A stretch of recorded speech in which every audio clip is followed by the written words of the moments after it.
Pemirsa, Thomas Lembong terancam hukuman penjara maksimal seumur hidup usai ditetapkan sebagai tersangka kasus korupsi impor gula tahun 2015-2016. Tom Lembong diduga memberikan izin impor gula kristal mentah saat di dalam negeri tengah mengalami surplus gula hingga merugikan negara 400 miliar rupiah.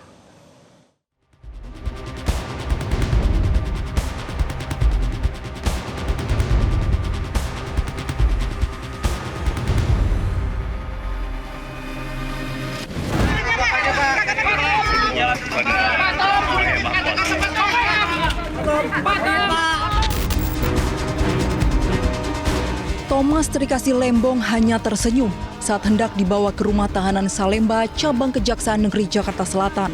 Mantan Menteri Perdagangan itu ditetapkan sebagai tersangka kasus dugaan korupsi impor gula tahun 2015-2016 oleh Kejaksaan Agung Selasa malam. Tom Lembong diduga memberikan izin impor gula kristal mentah sebanyak 105.000 ton kepada PT AP untuk diolah menjadi gula kristal putih tahun 2015. Padahal saat itu, dalam negeri sedang mengalami surplus gula. Impor gula kristal itu dilakukan tanpa rekomendasi dari Kementerian Perindustrian dan tidak diputuskan melalui rapat koordinasi dengan instansi terkait. Perdagangan, yaitu saudara TTL, memberikan izin persetujuan impor gula kristal mentah sebanyak 105.000 ton kepada PT AP yang kemudian gula kristal mentah tersebut diolah menjadi gula kristal putih atau GKP. Menteri Perdagangan dan Perindustrian nomor 527 tahun 2004 yang diperbolehkan impor gula kristal putih adalah BUMN.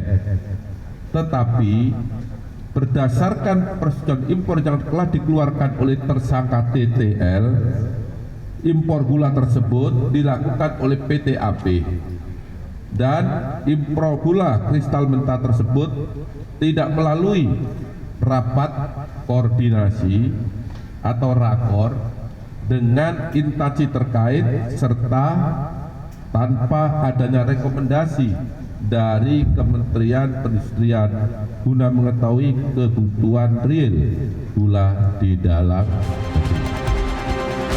Setelah penyidik memeriksa 90 saksi, Kejaksaan Agung juga menetapkan Direktur Pengembangan Bisnis PT Perusahaan Perdagangan Indonesia PT PPI Charles Sitorus sebagai tersangka.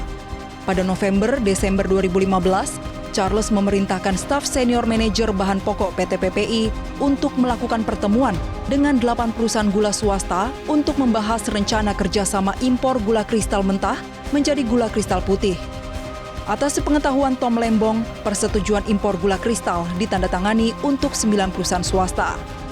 Perusahaan swasta tersebut kemudian mengimpor dan mengelola gula kristal mentah menjadi gula kristal putih meski hanya memiliki izin sebagai produsen gula kristal rafinasi untuk industri makanan, minuman, dan farmasi. Dari pengadaan dan pengelolaan itu, kerugian negara akibat impor gula mencapai 400 miliar rupiah. Tim Liputan Metro TV. Jelajahi cara baru mendapatkan informasi. Download Metro TV Extend sekarang.